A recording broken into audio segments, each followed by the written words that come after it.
Hello, my name is James Muhlenkamp, and this is my project on the history of gun control laws in America as illustrated through video games.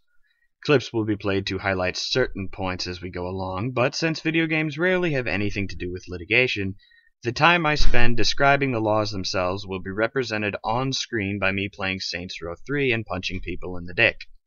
The primary focus here is to point out how gun crimes increase the push for stricter gun control laws. The first major gun control law in America was the National Firearms Act, or NFA, of 1934. This bill was designed to serve the purpose of limiting or removing the types of firearms defined in the NFA. Short barrel rifles and shotguns, defined as less than 18 inches, silencers or mufflers, and, quote, machine guns became strictly regulated or outlawed entirely. This was due to their frequent use in the gangland crime sprees typical of the era, such as the St. Valentine's Day Massacre in Chicago. One of the ways in which this was achieved was through a $200 tax imposed on the making and transfer of the firearms defined in the NFA, not to mention an additional occupational tax imposed on those involved with importing, manufacturing, and dealing with NFA firearms. Keep in mind that this was in 1934, and $200 was an awful lot of money. For any gun makers to afford it, they would probably have to go back to blacksmithing on the weekends just to make ends meet.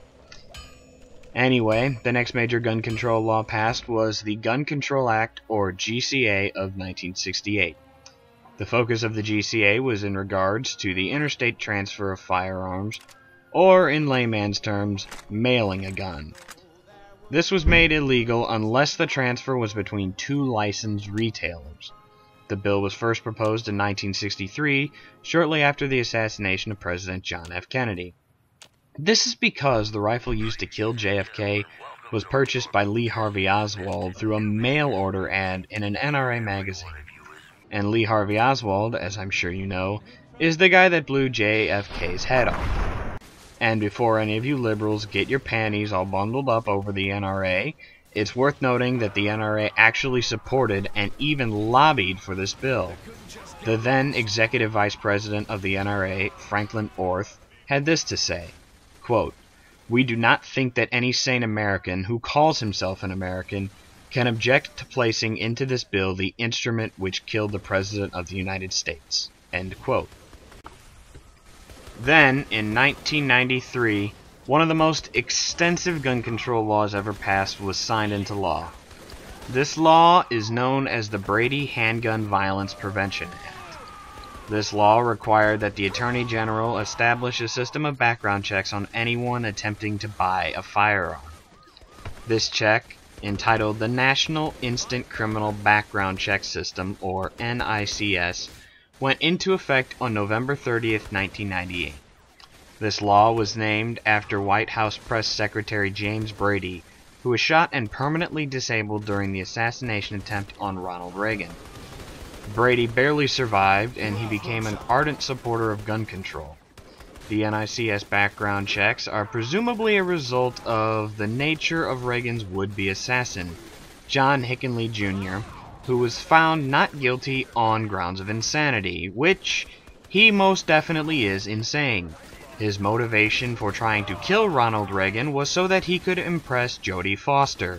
He confessed it to her in a love letter about an hour before he tried to kill Reagan.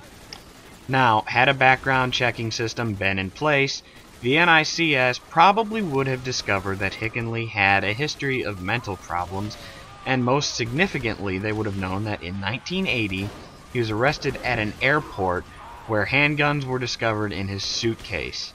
This would have raised red flags and likely prevented him from purchasing two .22 caliber handguns shortly thereafter. Incidentally, a .22 caliber handgun was what he used in the assassination attempt. In more recent years, there have been bills banning, or attempting to ban, the production of high-capacity magazines, such as were used in the theater shootings during the premiere of Dark Knight, assault weapons, such as the .223 rifle used in the Sandy Hook Elementary School shooting, and cop-killing, quote, armor-piercing bullets, which have never actually been used to kill a cop. Now, I realize that we can't have maniacs walking down the street toting rocket launchers and miniguns, but I've never quite understood gun control. There are an estimated 310 million guns owned in the US. Get rid of one gun and two more are likely to take its place. The regulations of the NFA, GCA, and NICS are plenty sufficient, and any additional laws seem relatively futile. If someone's going to break the law by killing someone with a gun, I really don't think they give a shit if the gun itself is illegal.